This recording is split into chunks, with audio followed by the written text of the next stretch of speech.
everyone. Today we open up with another installment of Russia Lies Out Its Ass. So,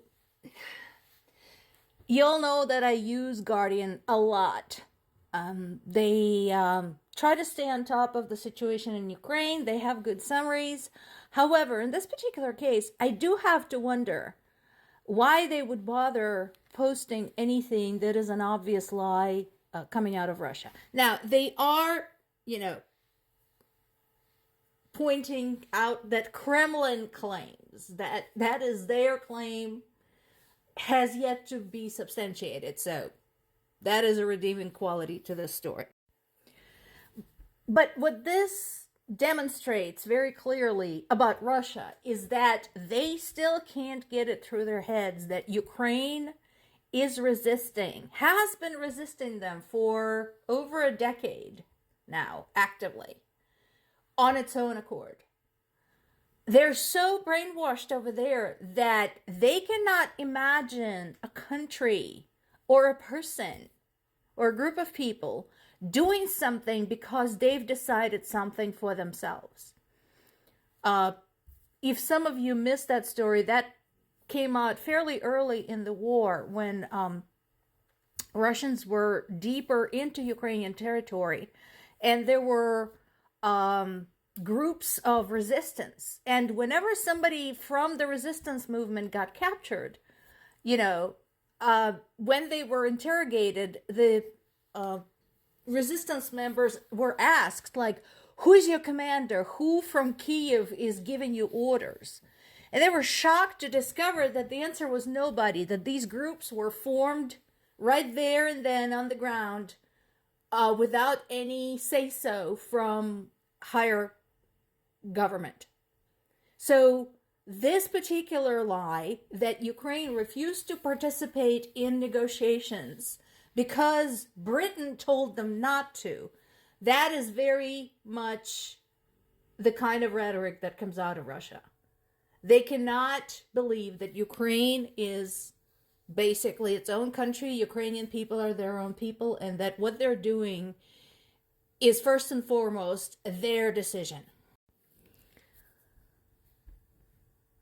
It's been a while since Ukraine had a big draft. Remember, Russia threw everything at Ukraine. So by comparison, you can judge the losses that only now, when things are getting seriously critical, is Ukrainian government making a decision to do another draft. So they have announced that they need another 500,000 soldiers. Of course, whether this conscription is successful is going to depend on who is available and what shape they're in.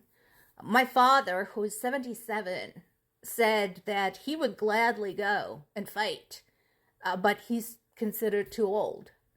And he realizes that,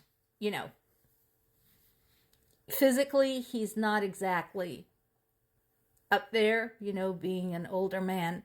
But there are lots of people who are like that, who are saying, we don't care.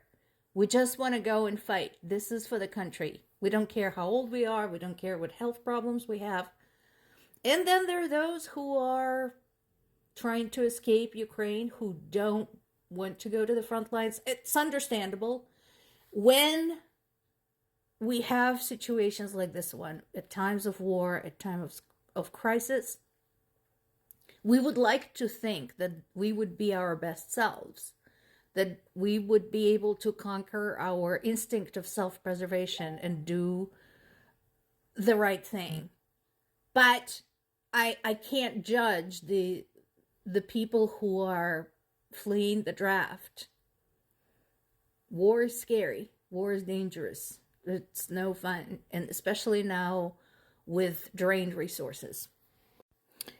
In his annual New Year address, Zelensky tried to rally everybody's spirits by saying that he's confident that Ukraine will prevail and will get more support, that it's not been abandoned.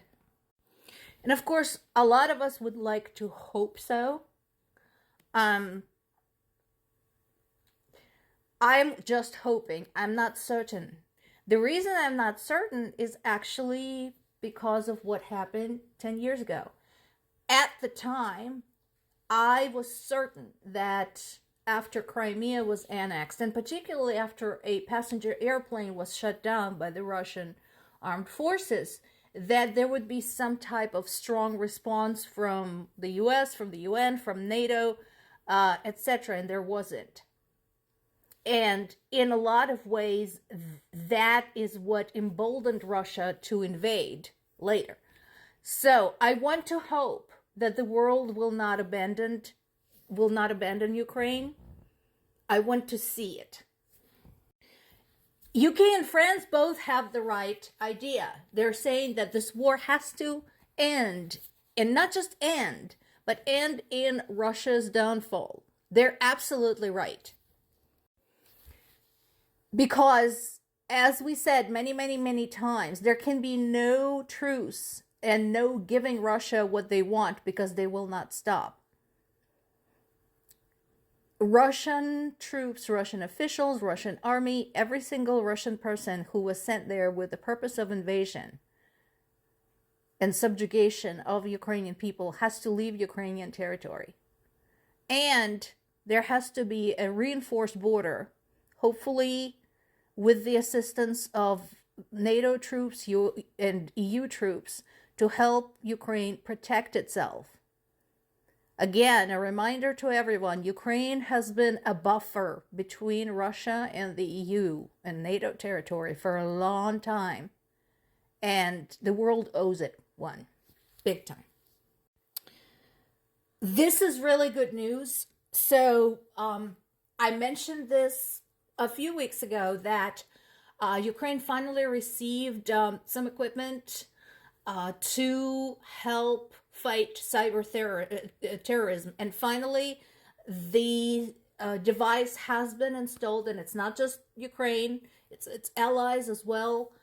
So that is fantastic news, because yes, as much as Ukraine's infrastructure is vulnerable to very real physical attacks, we know this, it's also vulnerable to cyber attacks. Considering that here in the US, for all of the technology we have, we still experience terrible cyber attacks. You know, such a device that helps resist that and control that is definitely much appreciated. And hopefully also will protect the networks for Ukraine's army as they interact among themselves, as the soldiers interact with command. So this is definitely crucial. Thank you, foreign allies, for this.